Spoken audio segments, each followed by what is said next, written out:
Mari kita berdoa. Bapa di surga, terima kasih buat pagi hari ini. Satu hal yang luar biasa dan boleh menikmati hadirat-Mu. Ajar setiap kami di pagi hari ini menjadi seorang murid, telinga seorang murid, hati seorang murid, sehingga setiap firman tidak pernah sia-sia, menjadi benih yang baik, yang berakar kuat dan akhirnya bertumbuh dan berbuah. Ajar setiap kami pemuda yang ada memahami tujuan hidup setiap kami masing-masing, sehingga kami pulang bukan saja kami beraktivitas untuk merayakan kebangkitan-Mu, tapi kami pulang membawa sesuatu yang baru, komitmen yang baru, sehingga dalam setiap kehidupan yang beribadah pribadi memuliakan nama-Mu. Di dalam satu nama Tuhan kami Yesus Kristus yang percaya, katakan amin. Terima kasih buat tim PAW. Lagi shalom. Kurang kencang. Shalom. Sebelum kita dengar firman Tuhan, saya sedikit agak ini. Ingat waktu sekolah minggu, semua pasti menari ketika ada lagu-lagu menari. Tapi ketika belajar remaja, pemuda, kehilangan sekolah minggunya, benar nggak? Cuma kayak gini. Coba kita kembali ke sekolah minggu, ekspresikan pujian kita, ekspresikan apa yang menjadi pujian itu. Kita lihat Raja Daud ketika dia masuk di sebuah masuk ke kotanya, dia lepaskan bajunya, dia seorang raja tapi dia menari-nari. Makanya ada lagu pujian apa seperti Daud menari. Kita kehilangan masa-masa sekolah minggu ketika remaja pemuda. Sama-sama sebenarnya. Jadi padahal kita ketika sekolah minggu, belajar sekolah minggu, suruh anak-anak menari, benar nggak? Tapi ketika kita ibadah sendiri pemuda, cuma dia sebuah apa namanya? Tapi nggak apa, ini sebuah koreksi buat kita semuanya. Sebelum kita dari rumah Tuhan tadi dari panitia ada semua udah dapat ya. Tadi disuruh apa? Suruh ngisi apa, isi hatimu hari ini, perasaanmu, terus apa lagi? Banyak. Sudah tulis semuanya? Sudah? Kalau sudah, pesan panitia sekarang di belakangnya ada selotip, mulai lepas, tempelkan di sebelahnya ada telurnya. Oke, sama-sama kita tulis, setelah itu di tempel.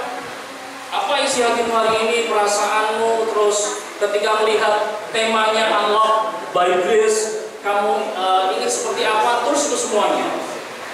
Terus kalau sudah, mulai tempel di sini. Di sini ada gelisah, ada happy, ada bersyukur, ada tergenapi, ada apa lagi nih? Sumringah, ada burnout. Jadi perasaanmu sekarang apa? Dan coba tulis di situ dan yang bawah. Sudah?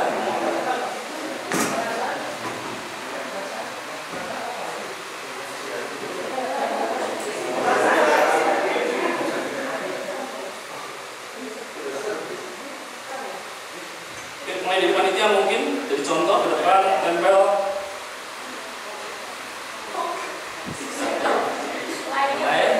Belum nulis.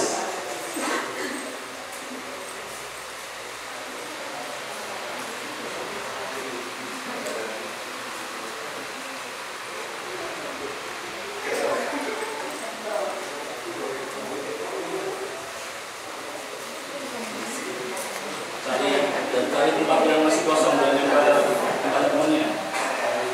Cari tempat kosong.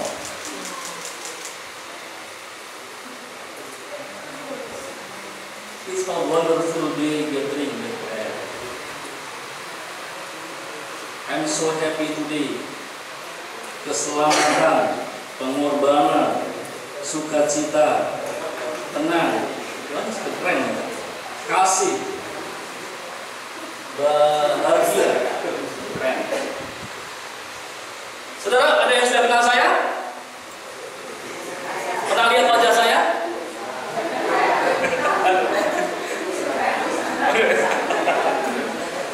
Saya tahun kemarin saya sering bantu di ibadah sore main keyboard. Pernah lihat wajah? Sore di band A, ya. Ini anak saya pertama dulu pernah ngedrum. Waktu acara apa itu? Apa Selokatan Got Talent ya? Got Talent, dia juara favorit ya, main drum cewek begini saya.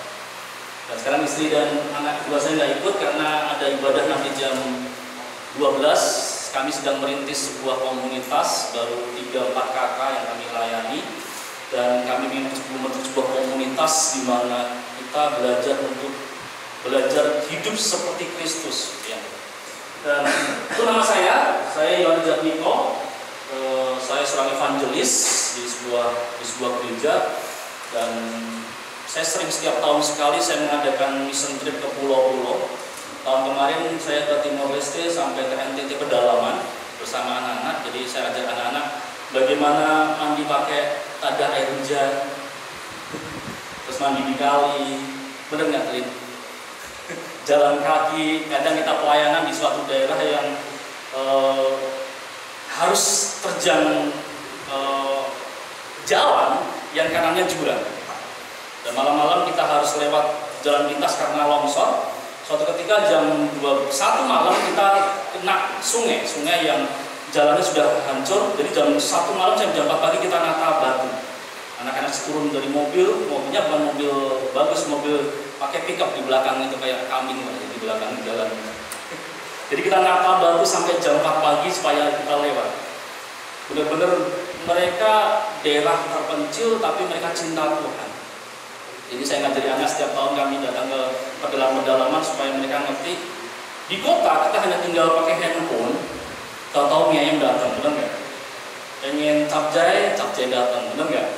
Pengen pergi kemana tinggal Gojek atau motor datang, mobil datang. Terus kita pengen apapun serba di handphone. Tapi di sana susah sinyalnya GSM. Jadi GSM itu geser sidik mati. Jadi gini, berarti kita harus dengar gini. Kalau geser sedikit kehilangan sinyal. Terus mandinya karena nggak ada air, pakai tada hujan. Jadi ada sebuah tampungan di hujannya ditampung, nanti itu buat mandi, buat apa. Makannya bose, jagung dikasih air dimakan seperti itu. Jadi kami belajar untuk setiap tahun memberkati mereka yang di pedalaman, dan saya ajak anak-anak supaya mereka ngerti bukan hanya dunia gadget, benar-benar langsung reality seperti itu. Dan mereka tidak pernah jalan, dipaksa jalan. Jadi karena nggak ada mobil yang bisa lewat, harus jalan kaki. Tahun kemarin kita kemana aja? Suku Baduy. Jadi Baduy itu di Baduy luar, di dalam kita jalan sekitar 5 jam sampai ke Baduy dalam. Dan ketika saya ceritakan tentang Yesus, mereka nggak kenal Yesus, padahal masih jauh. Ketika saya tantang mereka menerima Yesus, dia bilang, saya takut pada raja. Kalau raja ketahuan saya pindah, percaya Yesus, saya akan keluarkan dari suku. Jadi ternyata saudara, bahwa hidup kita seperti murid-murid ini kita akan bahas di Yohanes 20 ayat 26. Tapi sebelum kita ke situ, ketika murid-murid berkumpul di suatu tempat dan terkunci dan Yesus datang, dan sebelum kita ngerti bahwa maksud apa tujuan Tuhan datang, kita akan lihat dulu di Markus 10 ayat 32. Saya akan sedikit bawa saudara untuk memahami. Jadi kalau kita tahu endingnya, kita akan enak, benar nggak? Jadi kalau saudara habis lihat sepak bola, siapa yang suka sepak bola? Atau Barca sama siapa kemarin? Nah, seperti itu. Kalau saudara tahu hasilnya, contoh ketika secara langsung saudara melihat, terus keluar skor 2-0, setelah itu saudara lihat siaran tunda, apa yang kalian rasakan? Saudara tahu endingnya. Jadi tenang, bisa berkomentar, nanti jawaban itu pasti nggak masuk karena tahu. Bayangkan waktu itu murid-murid nggak mengerti bahwa dia kehilangan seorang guru yang 3 tahun dia bersama-sama, dia melihat mujizat setiap hari, dia melihat orang lumpuh berjalan, terus orang buta melihat, dan bahkan Lazarus yang 4 hari meninggal bangkit, dan waktu itu dia kehilangan sosok itu. Coba dilihat Markus pasal 10. Next. Yesus dan murid-muridnya sedang dalam perjalanan ke Yerusalem, dan Yesus berjalan di depan. Murid-murid merasa cemas, dan juga orang-orang yang mengikuti dia dari belakang merasa takut. Sekali lagi Yesus memanggil ke-12 muridnya, dan ia mulai mengatakan kepada mereka apa yang akan terjadi atas dirinya. Katanya, sekarang kita pergi ke Yerusalem, dan Anak Manusia akan diserahkan kepada imam-imam kepala dan ahli-ahli Taurat, dan mereka akan menjatuhi dia hukuman mati, dan mereka akan menyerahkan dia kepada bangsa-bangsa yang tidak mengenal Allah. dan dia akan diolok-olokkan, diludahi, disesah dan dibunuh, dan sesudah 3 hari ia akan bangkit. Jadi ketika Yesus sebelum kematiannya, sebelum bagian itu, dia sudah menceritakan kepada murid-muridnya, bahkan cara kematiannya, bahkan setelah mati dia bangkit, sudah cerita semua. Lihat ya, jadi sebenarnya murid sudah mengetahui bahwa pada hari ketiga akan bangkit. Cuma pertanyaannya waktu itu, pernahkah murid-murid melihat bahwa orang mati bangkit selain Lazarus? Jadi kematian sesuatu yang tidak mungkin bangkit, sesuatu yang dapat dikalahkan. Maut ada sesuatu yang tidak mungkin dihindari, bahkan tidak mungkin untuk mendapatkan kebangkitan. Jadi waktu itu murid-murid mengalami, coba ketika hari Jumat datang, Jumat ketika Yesus disalib dan diturunkan dari kayu salib, terus dimasukkan ke mana? Ke kuburan. Coba ketika di hari Sabtu, perasaan itu gimana? Halo. Jadi hari Jumat diturunkan, masuk ke kuburan, masuk ke Sabat hari Sabtu, dan dia merasakan ketakutan, merasakan sebuah marah. Mungkin kenapa aku harus ikut Yesus waktu itu? Aku tinggalkan 3 tahun ini bersama dia, aku tinggalkan nelayan, aku tinggalkan pekerjaanku sebagai pemungut cukai, aku tinggalkan segalanya, keluargaku, aku ikut orang ini 3 tahun lamanya, dan sekarang dia meninggal. Akhirnya dia mengunci di sebuah ruangan, hanya merasakan kepedihan. Dia mulai rapat di situ. Apa yang harus kita lakukan setelah ini? Karena kita kehilangan sosok seorang guru. Kita melihat waktu 5.000 orang kelaparan bisa kenyang. Kita melihat ada orang lumpuh berjalan, orang buta melihat, orang timpang mulai melakukan perkara yang besar. Dan hari ini kita kehilangan sosoknya. Bayangkan, kalau sudah kehilangan ayah gimana? Yang selama ini membuat kalian bahagia, tiap pagi menyapa kalian, dan tahu-tahu hari itu nggak ada. Rasanya gimana? Halo. Sedih luar biasa. Saya belum merasakan, karena ayah ibu saya masih hidup sampai sekarang. Tapi bayangkanlah saudara yang nggak punya ada sosok yang kalian kasih, yang sebagai panutan, sebagai seseorang yang saudara kagumi, bahkan menjadikan sebuah idola, dan hari itu mengalami keterpisahan. Saya yakin mungkin waktu di hari Sabtu mengalami, saya harus kemana lagi? Saya mungkin harus balik ke kampung halaman, saya akan kembali ke pekerjaanku yang lama, dan pun mengalami banyak hal. Jadi ketika ayat ini terjadi, saudara, next, Yesus mempersiapkan murid-muridnya untuk mengetahui apa yang akan terjadi pada dirinya. Jadi begitu mudah buat kita untuk berkomentar kalau kita sudah tahu akhirnya seperti apa. Saudara buka Markus, tahu Yesus disalib, hari ketiga bangkit, saudara tahu endingnya, benar nggak? Saudara tahu dari Alkitab, saudara baca, pokoknya nanti juga Yesus disalib, besok hari ketiga pasti bangkit, karena sudah tahu endingnya. Bayangkan murid-murid waktu itu dia nggak tahu apa. Meskipun Tuhan sudah berjanji akan bangkit, sudah hilang semuanya, kacau. Karena hukuman salib itu sebuah kayak teror secara psikologi.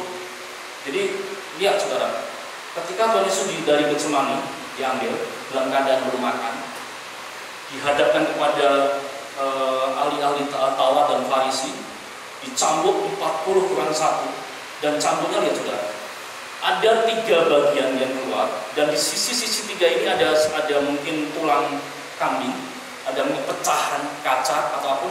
Ketika ini kena punggungnya saudara, menancap dan ditarik saudara, apa yang terjadi? Terkelupas. Mungkin ketika punggung, ketika Romawi ini memberikan ke yang kedua, mungkin kena pipinya, mungkin kena kepalanya. Bayangkan 39 kali terobek punggungnya, kulitnya yang halus menjadi kasar, menjadi terluka, bahkan tulangnya mungkin ada yang mungkin robek di situ. Bayangkan saudara, penderitaan yang sangat-sangat luar biasa. Kemarin dia disanjung-sanjung di Yerusalem, dan hari itu dia diludahi. Pernah saudara meludahi orang? Seseorang yang diludahi, dia diturunkan harga dirinya. Bayangkan pengorbanan Tuhan kita, kasihnya yang luar biasa. Semalam-malaman dia berada di mana dia harus menderita. Pagi-pagi saudara diperhadapkan lagi. dikasih mahkota dulu, ditancapkan di kepalanya dan kembali lagi darah keluar. Nah, sudah lihat the Passion of the Christ, begitu ngerinya seperti itu. Setelah itu ketika dijatuhi hukuman salib, balok yang seberat 50 kilo dia bawa saudara di Getsemani di Bukit Golgota, mungkin hampir 3-4 kilo. Dia harus jalan dalam keadaan sakit ketika kayu itu kena pundaknya, ada luka, lukanya robek lagi. Seringkali dia mulai jatuh saudara, dan di situ luka lagi di lutut-lututnya. Buat siapa? Buat kita semuanya. Sampai di Bukit Golgota dia harus meregangkan tangannya. Kalau yang benar ada di sebelah sini saudara, nggak di sini mesti pecah. Di sebelah sini antara tulangnya dua dia tancapkan di situ. Di sini mungkin nggak akan mengalami kematian, bisa berhari-hari, tapi rasanya kaki yang terpaku ketika dia menarik nafas itu kesakitannya luar biasa. Oh, kalau kalian mendengar sungguh mengerikan. Di Markus pasal 16 kita lihat ayat 9-11 next. Setelah Yesus bangkit pagi-pagi pada hari pertama minggu itu, ia mula-mula menampakkan dirinya kepada Maria Magdalena. Daripada ini Yesus pernah mengusir 7 setan. Lalu perempuan itu pergi memberitahukannya kepada mereka yang selalu mengiringi Yesus. Lihat, Maria Magdalena melihat Yesus Kristus bangkit dari kubur, dan dia melihat bahwa itu Yesus Kristus. Setelah dia melihat sebagai saksi bahwa Yesus hidup, dia datang ke murid-muridnya dan memberitahukan kepada mereka yang selalu apa? Selalu apa saudara? Mengiringi Yesus. Siapa yang selalu mengiringi Yesus? Halo? Murid. Dan yang pada waktu sedang berkabung dan janji Tuhan sudah hilang saudara. Meskipun tadi Tuhan bilang pada hari ketiga aku bangkit, itu sudah hilang saudara. Karena dia berkabung dan menangis. Dia nggak, ketika janji Tuhan diberikan kepada murid-muridnya, murid-murid merasakan nggak mungkin ada kebangkitan. Kenapa? Karena dia sedang berkabung dan menangis. Kalau dia tahu pasti bangkit, nggak mungkin dia berkabung dan menangis. Jadi saya mencoba untuk saudara masuk pada peristiwa itu, di mana belum Alkitab tertulis, belum ada sesuatu informasi yang membuat dia pasti bangkit. Dia mengalami benar-benar nggak mungkin Tuhan bangkit pada hari yang ketiga. Dia berkabung dan menangis. Tetapi mereka yang mendengar bahwa Yesus hidup dan telah dilihat olehnya, mereka apa? Halo, bisa baca? Mereka apa? Tidak percaya. Lihat nih, sekelas murid-murid 3 tahun bersama mendengar ada orang yang bersaksi Yesus bangkit, dari Maria Magdalena sebagai saksi mata pertama, ada kebangkitan, dan dia sebagai penginjil yang pertama bahwa Yesus bangkit kepada murid-murid yang selalu mengiringi. Mereka tidak. Lihat ini, betapa hatinya kecut, betapa hatinya pahit, betapa hatinya sedih. Tidak mungkin ada kebangkitan. Sekelas murid Yesus tidak percaya. Ini ayatnya saudara. Jadi itulah yang terjadi waktu itu. Murid-murid tidak percaya adanya kebangkitan. Bahkan lebih ngeri di Lukas 24 ayat 9-11. Kita baca bersama-sama. Dan setelah mereka kembali dari kubur, mereka menceritakan semuanya itu kepada 11 murid dan kepada semua orang yang lain. Perempuan-perempuan itu ialah Maria dari Magdala dan Yohana dan Maria ibu Yakobus, dan perempuan-perempuan lain yang juga bersama-sama dengan mereka memberitahukannya kepada rasul-rasul. Ya, tetapi bagi mereka perkataan-perkataan seakan-akan omong dan tidak. Saudara, lihat nih.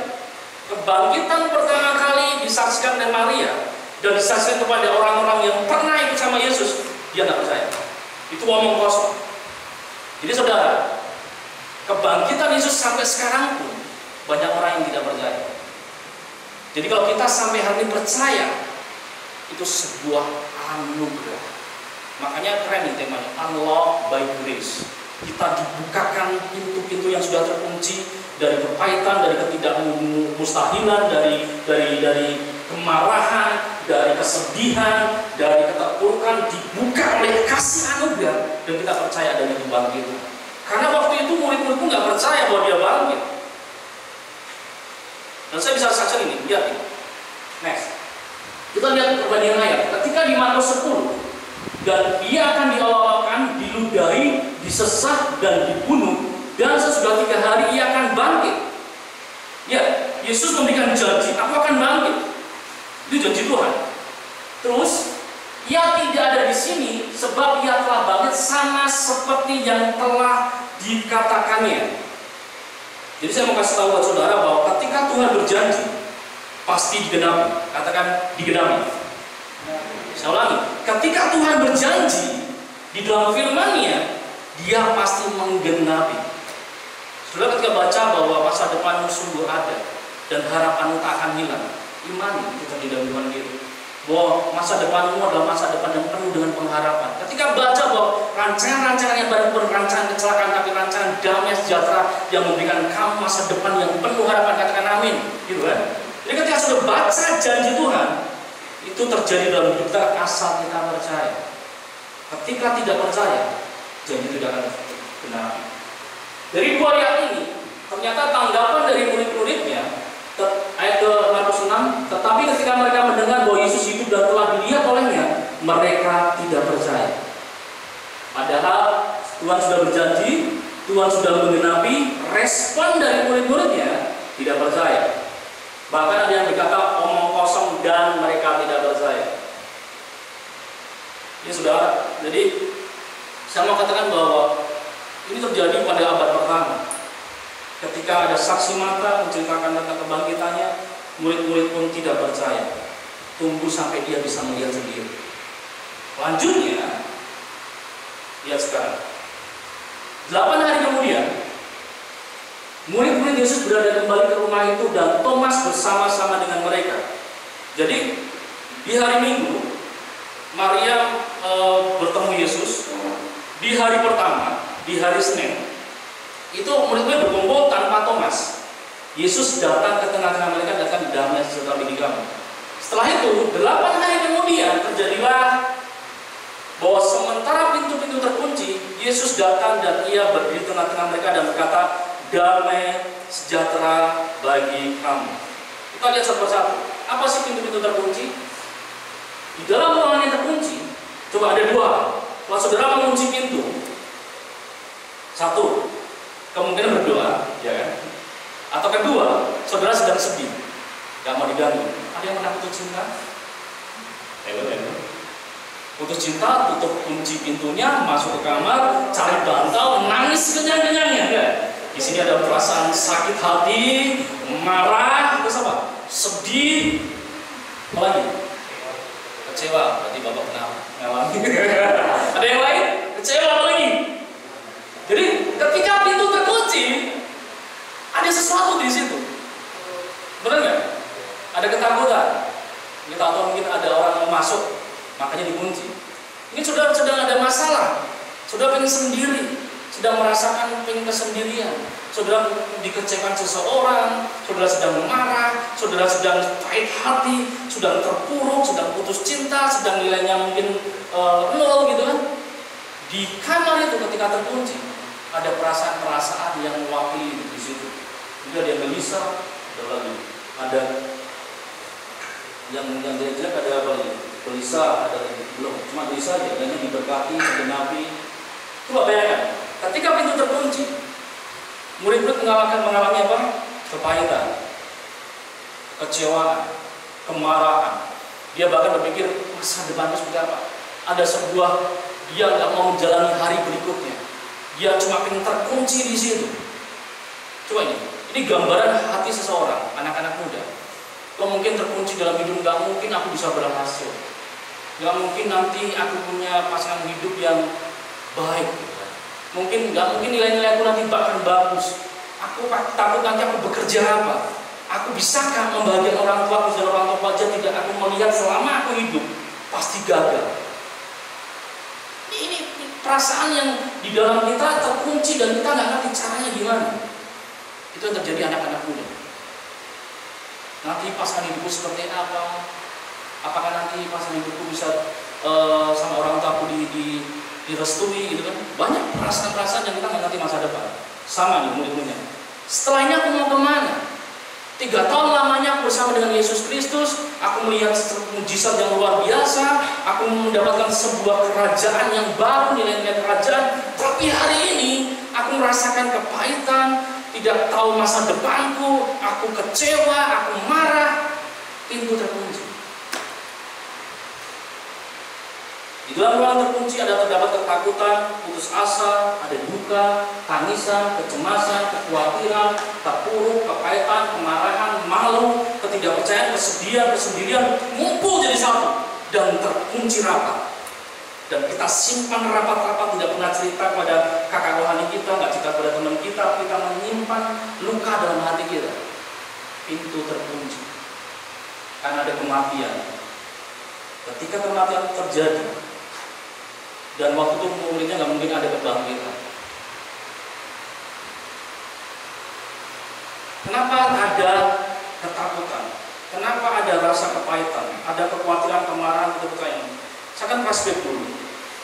Kenapa manusia mengalami itu? Next, kita lihat ya. Di taman ini, semua kasih lihat.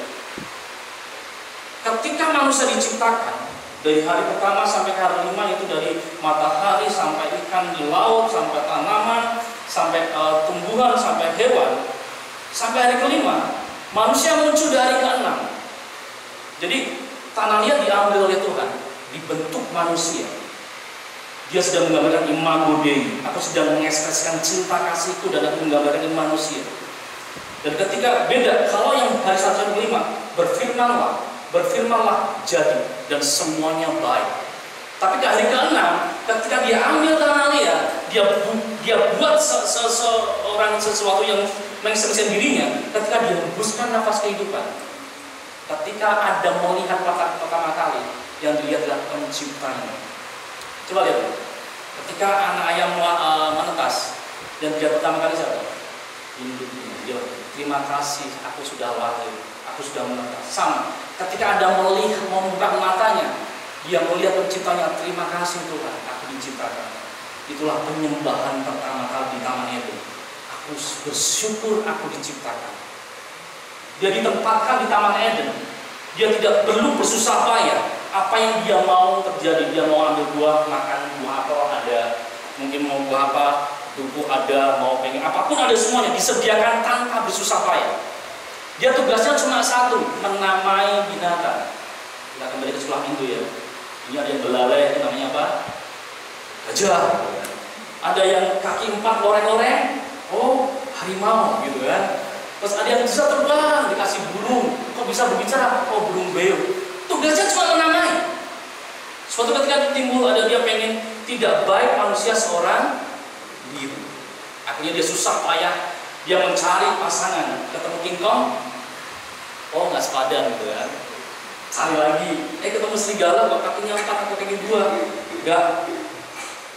Akhirnya Tuhan berinisiatif, dibuatlah Adam tidur, diambillah tulang rusuknya, dibangunlah seorang wanita. Ketika Adam bangun, untuk kedua kalinya dia melihat, kaulah tulang dari tulangku, daging dari daging. Keren. Jadi jangan takut tentang pasangan hidup. Setuju? Siapa yang sudah punya pacar angkat tangan? Yang angkat tangan besok putus. Ayo, jangan angkat putus. Coba di cross check lagi. Apakah sekarang kamu sedang berhubungan dengan orang yang benar-benar Tuhan kasih, ataukah keinginan dagingmu? Karena kalau Tuhan yang kasih, adanya cuma damai sejahtera. Ketika pintu terkunci, mungkin kau ingin membuat aku ini bisa pacaran sama orang ini bla bla bla. Karena kepahitan keputusan menjadi salah. Coba, apakah sekarang yang punya pacar beda keyakinan Anda? Halo. Sepadan itu artinya kita punya nilai-nilai yang sama. Coba bayangkan, saya sudah menikah 14 tahun di April kemarin. Bayangkan kalau saya nggak punya nilai-nilai yang sama dalam keuangan, contoh.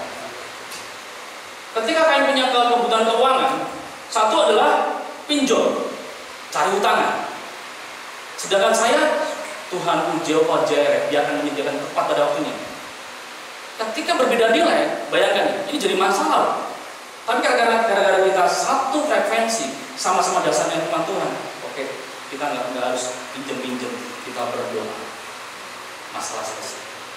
Jadi engkau sama orang tuamu dengan pasangan hidup nanti lebih baik panjang dengan pasangan hidup. Jadi ketika kau memutuskan, ayo memutuskan dengan apa ini dari Tuhan.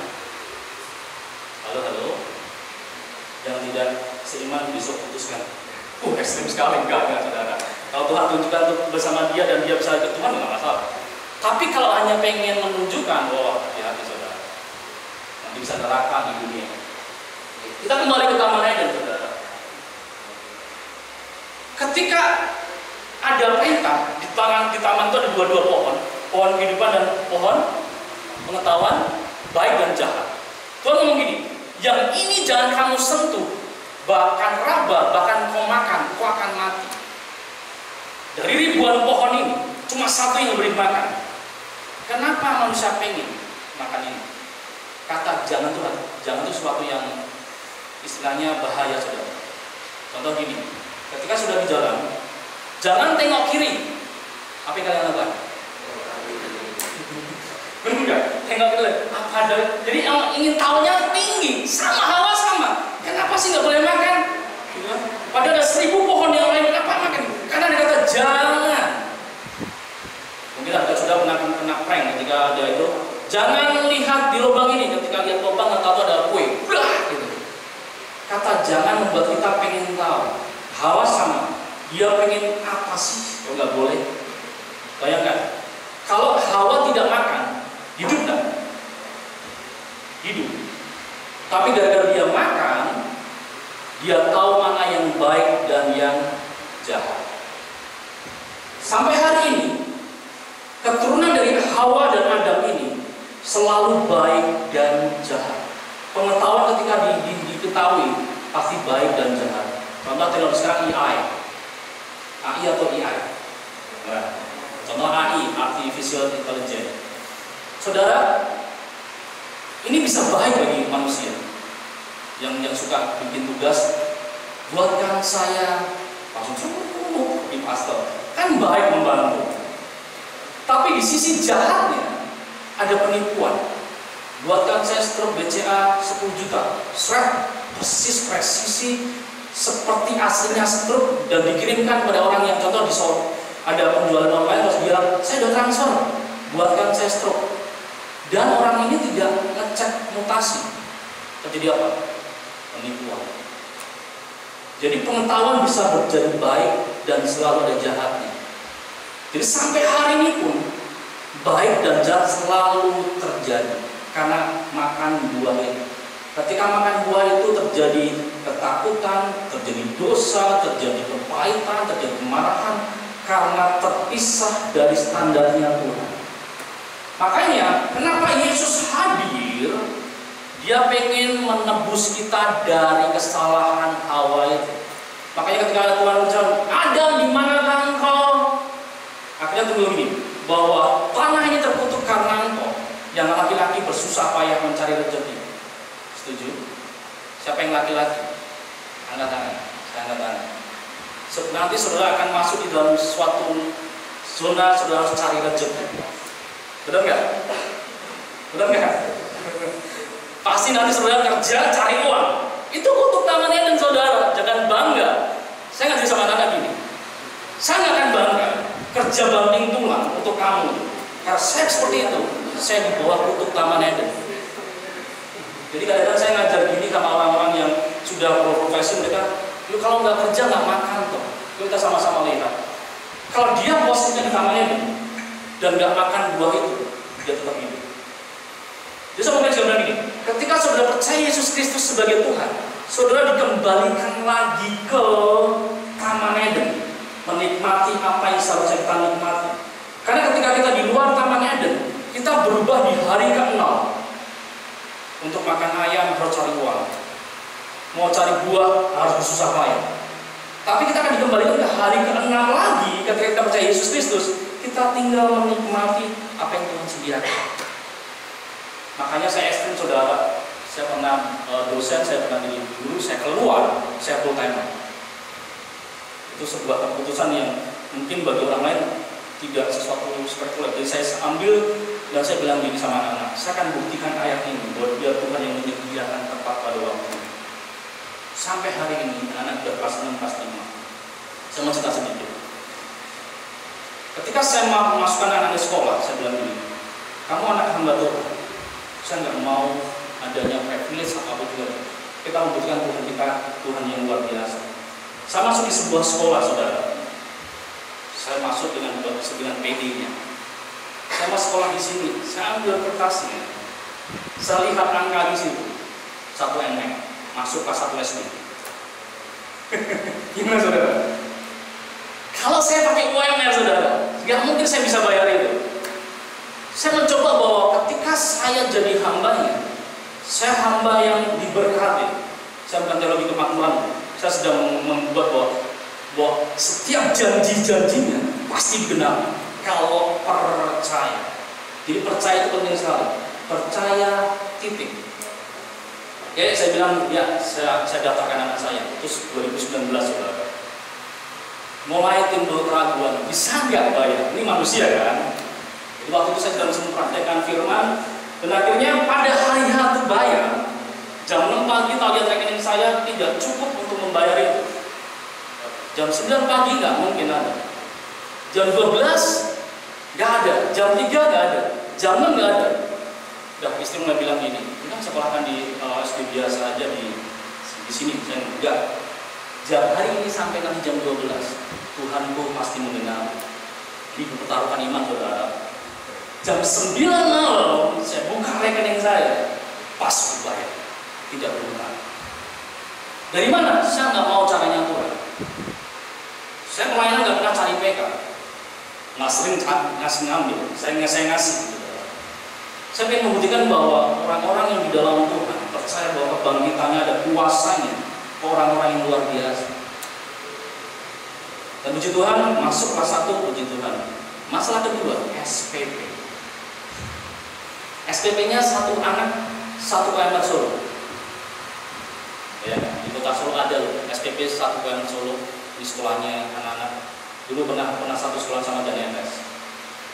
Gini, Tuhan gimana SPP-nya? Sedangkan saya nggak bekerja tuh.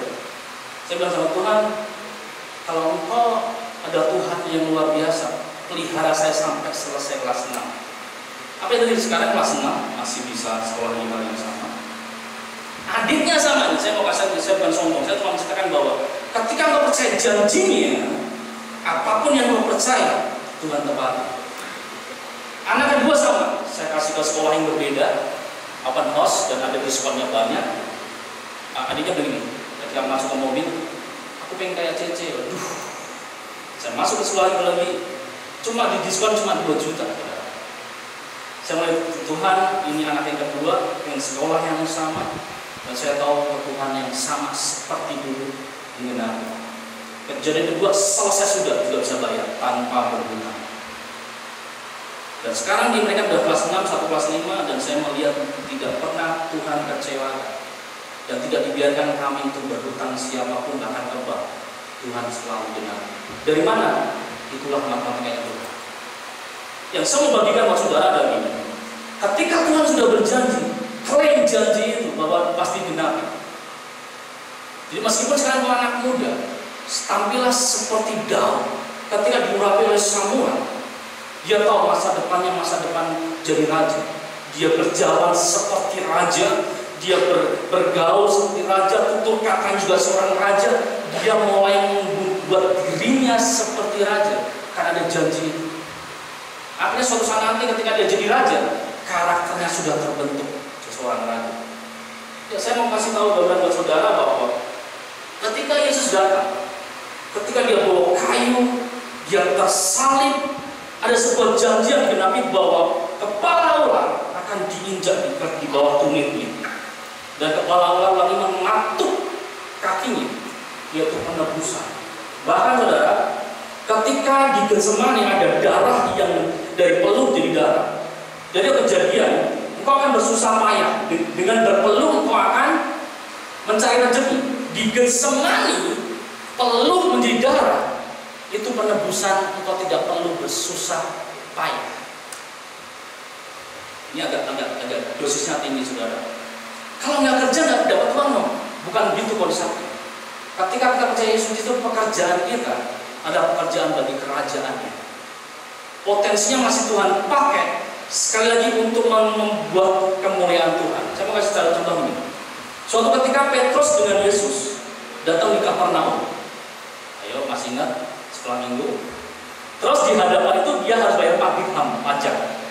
Setuju? Berarti masalah apa ini? Masalah keuangan. Oke? Terus dia harus bayar pajak, sedangkan dia nggak bawa uang. Yudas mungkin di tempat lain. Apa yang dilakukan? Kalau Petrus pakai pikirannya, pakai potensinya, mungkin dia, Yesus tunggu di sini ya, saya akan pergi ke kali, kayak akan mancing.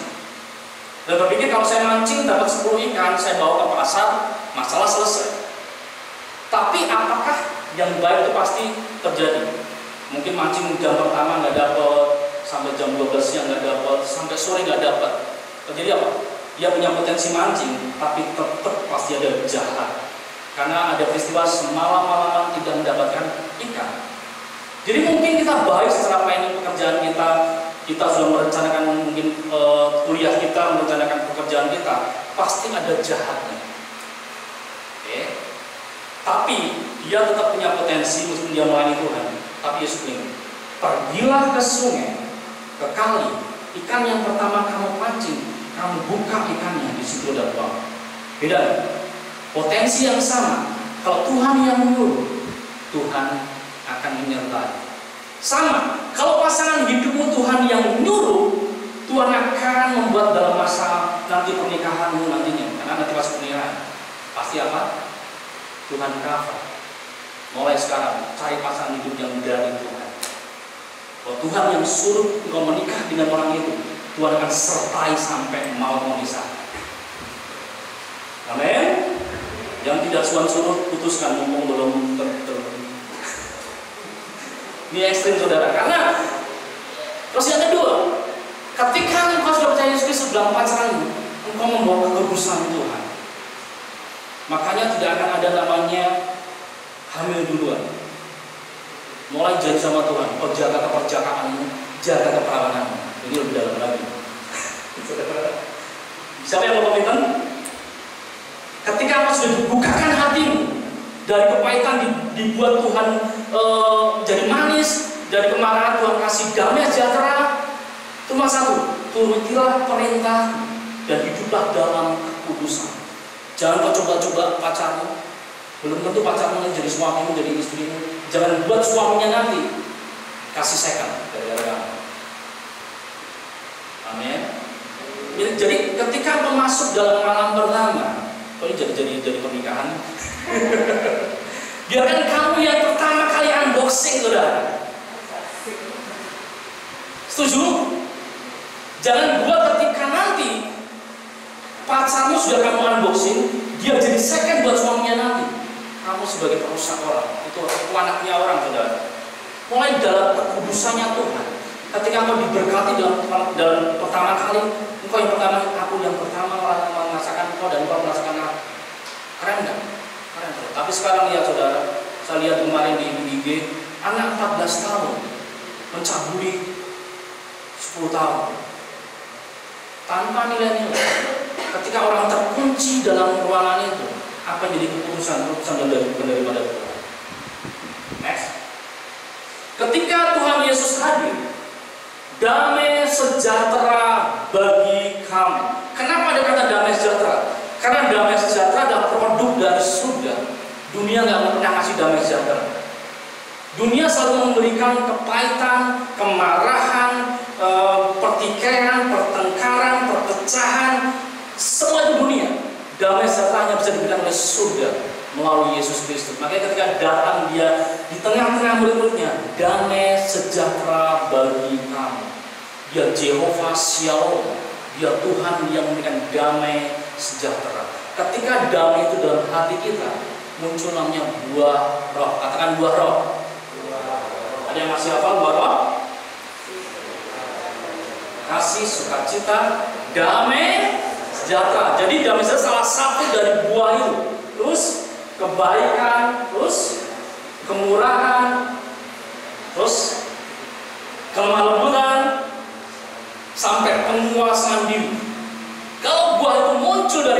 dalam kita, 9 ini muncul, itu menjadi sebuah membuat karakter kita jadi karakter seperti Kristus. Jadi unlock by grace, ketika pintu itu terbuka, kepahitan hilang, kemarahan hilang, kegeraman hilang, timbul namanya damai sejahtera. Pohon kehidupan adalah damai sejahtera. Pohon pengetahuan baik dan jahat adalah logika. Makanya Tuhan tidak pernah masuk akal, selalu masuk hati. Jadi ketika engkau memutuskan sesuatu, meskipun baik, dia tampan, dia sopan, dia baik, kalau nggak damai sejahtera, tidak. Ukurannya adalah damai sejahtera. Tanya kan lagi, ukurannya damai sejahtera. Ayo bang kanan kiri, ukurannya damai sejahtera. Kalau nggak damai sejahtera, putuskan. Wah, ini ekstrim saudara. Saya akan selesai lagi saudara. Jadi, saya ulangi, kita kembali ke Taman Eden pakai namanya pohon kehidupan. Pohon kehidupan adalah di hati. Jadi ukurannya gini, ketika memunculkan sesuatu, ini bagus, ini cantik, atau ini tampan, atau sudah berusaha, ini viralnya sedang apa, usaha apa. Tapi kalau nggak damai sejahtera, jangan lakukan. Meskipun berpotensi profitnya tinggi, keuntungannya tinggi, kalau nggak damai sejahtera, tinggalkan. Karena kita sudah masuk ke dalam Taman Eden lagi. Tanya Tuhan. Pada dasarnya kalau kita nggak makan buah itu, kita tanya sama Tuhan. Kalau kita keluar di Taman Eden, kita pakai logika kita, baik dan jahat. Tapi kalau kita pakai logika kita, planning kita baik, kita serahkan planning ini kepada Tuhan. Tuhan selalu baik.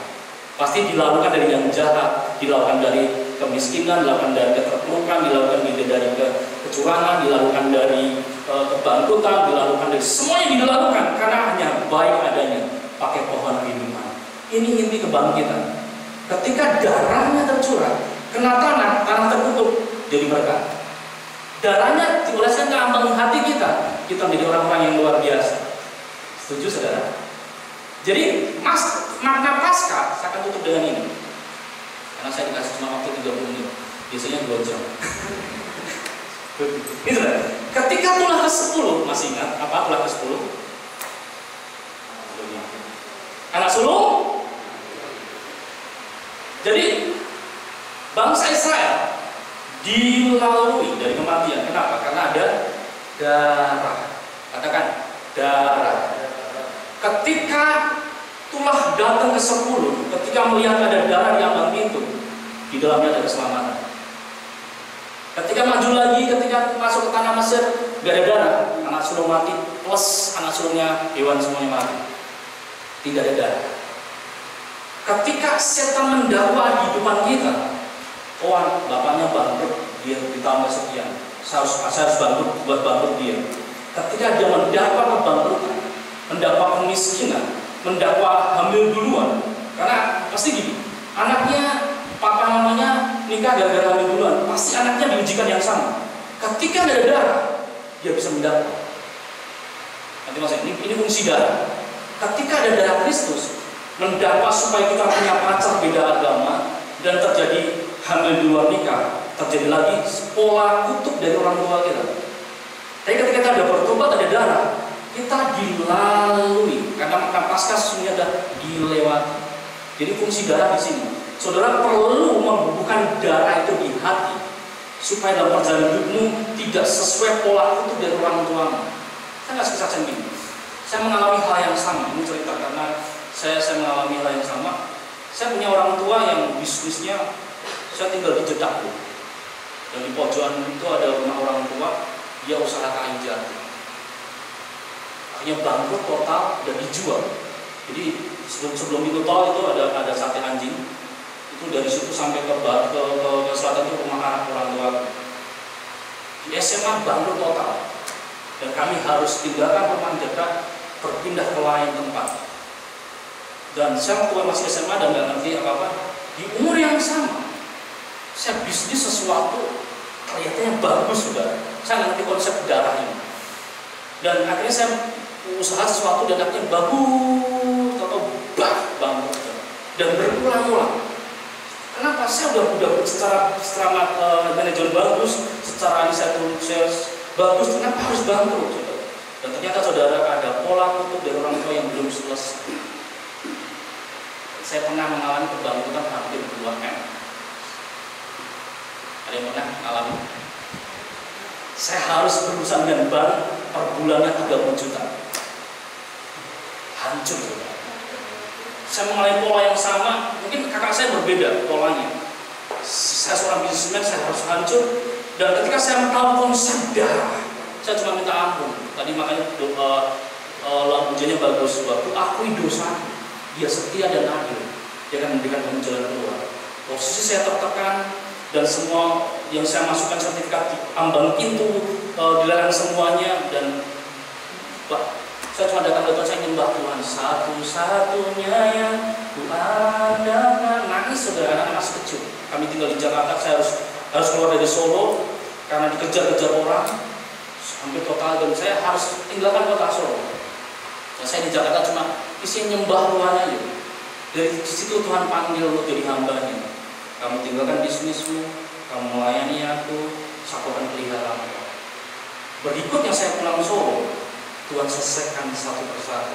Saya bisa ambil sertifikat tanpa berhutang lagi. Itulah kuasa darah salib. Nah, sampai sekarang saya mulai diundang kemanapun, sampai keluar pulau, nggak ada biaya yang mengundang, sekadar. Nah, Tuhan kita tahu. Jadi saya jadi hamba Tuhan bukan instan, saudara. Prosesnya panjang dan mengalami banyak hal yang nggak mungkin orang bisa kuat, tapi saya bisa melewati karena ada darah. Kalau si santai ingat, saya 2010 keluar dari Kristen 1, itu karena ketipu, saudara. Ada orang mau ngajak ke mana dulu, ke Inggris, udah semuanya, udah visa sudah, udah telepon-teleponan, mau berangkat, sudah pamitan sama kepala sekolah, saya mau ke London, ketipu, saudara. Jadi pola-pola seperti itu, akhirnya saya harus pergi ke Singapura supaya tidak marah, saudara. Saya ke Singapura karena saya matematika. Saya bekerja apapun di situ, dan di situ mulai Tuhan mulai panggil bahwa banyak hal yang terjadi sampai menikah, sampai punya anak. Tuhan mulai kerjakan hal-hal yang tujuan hidupnya seperti ini. Jadi ketika kita masuk ke Paskah, sesungguhnya ketika ada darah Kristus, kita dikembalikan kepada tujuan pencipta, yaitu melayani Dia. Coba lihat selanjutnya, Filipi 3:10. Sekarang tutup dengan ayat ini. Next. Yang kukehendaki ialah mengenal Dia dan kuasa kebangkitannya dan persekutuan dengan penderitaannya, di mana aku menjadi serupa dengan Dia dalam kematiannya. Ayat-ayat yang di terjemahan Indonesia sehari-hari, satu-satunya nih orang-orang yang sudah ditebus, muncul ayat ini. Satu-satunya yang saya inginkan adalah supaya saya mengenal Kristus dan mengalami kuasa yang menghidupkan dari kematian. Saya ingin turut menderita dengan Dia dan menjadi sama seperti Dia dalam hal kematiannya. Jadi kematian itu adalah kepahitan, tidak bisa mengampuni, kegeraman, kemarahan, dimatikan. Kita hidup adalah Kristus. Mati adalah keuntungan, hidup adalah Kristus.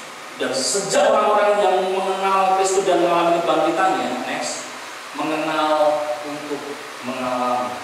Saudara hanya jalan sekedar hanya mengenal Tuhan. Engkau sejak kecil sekolah minggu sampai kemudian mengenal Tuhan, tapi alamilah setiap nama-nama itu. Kalau dia berkata aku Jehovah Jireh, alami dia sebagai pribadi yang mencukupi. Kalau dia Jehovah Shalom, mulai mengalami dia memberikan damai sejahtera. Kalau dia Jehovah Rafa, dia Tuhan yang menyembuhkan. Dan saya ingin saudara-saudara mengalami nama itu satu persatu sehingga tegak berdiri sebagai anak muda. Ketika pintu terkunci, Yesus naik ke surga. Pada suatu saat nanti orang-orang yang sekarang sudah 60-70 tahun ke atas, dia harus meninggalkan kita, anak-anak muda, sebagai sokong guru gereja. Sehingga ketika Yesus datang, dia dilegasikan, aku naik ke surga, sekarang kamu yang meneruskan. Ketakutan hilang jadi keberanian, bersaksi. Bayangkan kalau waktu itu rasul-rasul tidak memutuskan untuk jadi saksi Kristus, mungkin ada BKJ Solokaton di sini. Gak ada penginjil yang datang ke sini. Bayangkan, kalau waktu itu rasul-rasul tidak memutuskan untuk menjadi saksi, mungkin Injil tidak sampai Indonesia. Itu maksud saya. Kalau sekarang kita nggak memutuskan untuk jadi saksi Kristus, ketika yang tua-tua sudah dipanggil Tuhan, gereja ini pasti tutup. Tapi kalau kita menjadi saksi Kristus, kita dikasih tongkat estafet, jadi orang-orang yang terdahulu, melanjutkan lagi. Yang sudah meninggal, majelis baru datang. Oke, nanti suasana nanti juga jadi kayak bapak dan ibu-ibu, jadi orang-orang yang majelis gitu. Kalau udah nggak jadi ambil saksi Kristus, mereka sudah lansia, nggak mungkin kan? Benar nggak? Coba saudara sekarang dengan darah Kristus mengawal untuk mengawali. Tantangan terakhir saya, apakah saudara seperti Maria Magdalena yang langsung percaya? Atau kedua, seperti murid-murid Kristus, sudah diomongin tetap belum percaya, nunggu sampai Tuhan datang sendiri? Atau seperti Thomas, 8 hari kemudian asal aku menjamah lubang dan di tanganmu dan di lambungmu aku percaya. 3 posisi ini saudara mulai lakukan. Supaya di next terakhir, di Kisah Rasul Matius 3 ayat terakhir, dan dengan kuasa yang besar rasul-rasul memberi kesaksian tentang kebangkitan Tuhan Yesus, dan mereka semua hidup dalam kasih karunia yang melimpah-limpah. Kita semua tunduk kepala, kita akan meresponi firman Tuhan. Mungkin secara apa yang saya sampaikan mungkin tidak mengerti, saudara. Mungkin ada sebuah kata-kata yang tidak dimengerti, bahkan pengertian-pengertian yang saudara tidak mengerti. Tapi kalau Roh Kudus yang Dia utus kalau Dia naik, Dia akan memberitahukan segala sesuatu. Lalu saudara ambil komitmen di siang hari ini. Tuhan, mungkin ada pintu-pintu yang terkunci, ada kemarahan, ada kepahitan, ada mungkin tidak menerima diri sendiri, dilahirkan di keluarga yang tidak seperti keluarga lain. Kau mengalami kemarahan dengan orang tuamu, kau merasa belum menerima dirimu sendiri, kau terkunci dalam sebuah ruangan dengan kemarahan, dengan ketakutan, dengan akan masa depan. Atau mungkin saudara pernah mengalami luka batin yang mungkin dari kata-kata orang tua, dari siapapun yang membuat mengunci dirimu, dan tidak mungkin ada kesembuhan.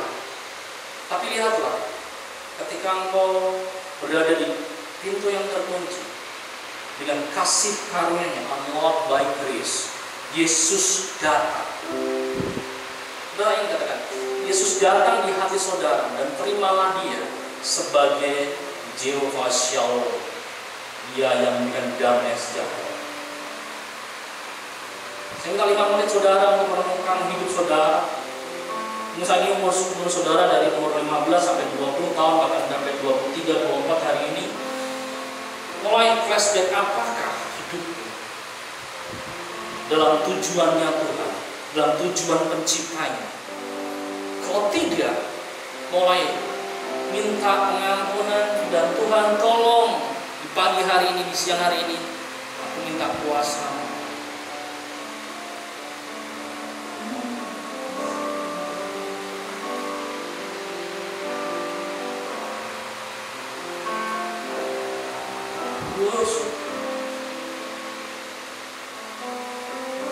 Kami bersyukur buat kebaikan-Mu,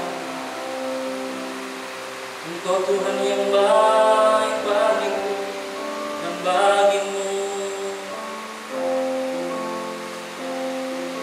Kami minta damai sejahtera mengalir dalam hidupku. Jangan bersyukur Tuhan buat siang hari. Hamba-Mu berselesai berbicara, tapi kami minta Roh Kudus yang menjamah setiap hati kami itu. Ada hal-hal yang Hamba-Mu sampaikan di siang hari ini tidak dimengerti oleh pikiran mereka, tapi biarkan Roh Kudus menjelaskan lebih dalam lagi, sehingga bukan sekedar informasi, tapi pewahyuan yang lebih dalam lagi, sehingga kami mengambil sebuah komitmen yang baru. Kami mengambil tongkat estafet yang suatu nanti kami jadi pemimpin di gereja ini dengan kualitas yang luar biasa, dengan komitmen dan karakter yang seperti Kristus. Kami sudah terbuka hati kami, pintu terkunci sudah dibuka oleh kasih karunia, sehingga saat ini yang adalah hidup adalah Kristus. Mau Tuhan, kami mau hidup dalam kekudusan. Kami berdoa Tuhan, buat anak-anak yang sedang menjalin hubungan dengan lawan jenis, biarkan mereka hidup dalam kekudusannya Tuhan. Tidak ada namanya seks bebas, tidak ada namanya percabulan, tidak ada namanya perzinahan. Mereka dijaga sampai Tuhan berkati. Bahwa Tuhan tunjukkan pasangan hidup yang sesuai sepadan, mulai Tuhan tunjukkan, yang bersama-sama meyakini bahwa Tuhan Yesus sebagai Juru Selamat, sehingga nilai hidup mereka nantinya sesuai kehendak-Mu. Yang sedang bergumul dengan pekerjaan, dengan masa depannya yang belum pasti, saya minta ketika Tuhan membukakan pintu yang terkunci, unlocked by grace, dengan kasih karunia, Tuhan berikan masa depan yang penuh dengan pengharapan. Yang bersyukur, berkati para pamo, para majelis yang menjadi diakan yang membawa mereka kepada Kristus, berikan kekuatan, berikan hikmat marifat sehingga menjadi pembimbing yang baik, di teladan yang baik, sehingga mulai dari pemuda ini muncul orang-orang yang luar biasa, orang yang diurapi, orang jadi pemimpin yang berkualitas, berkarakter, dan jadi sesuai yang Tuhan inginkan. Dalam suatu nama Tuhan Yesus Kristus yang berjaya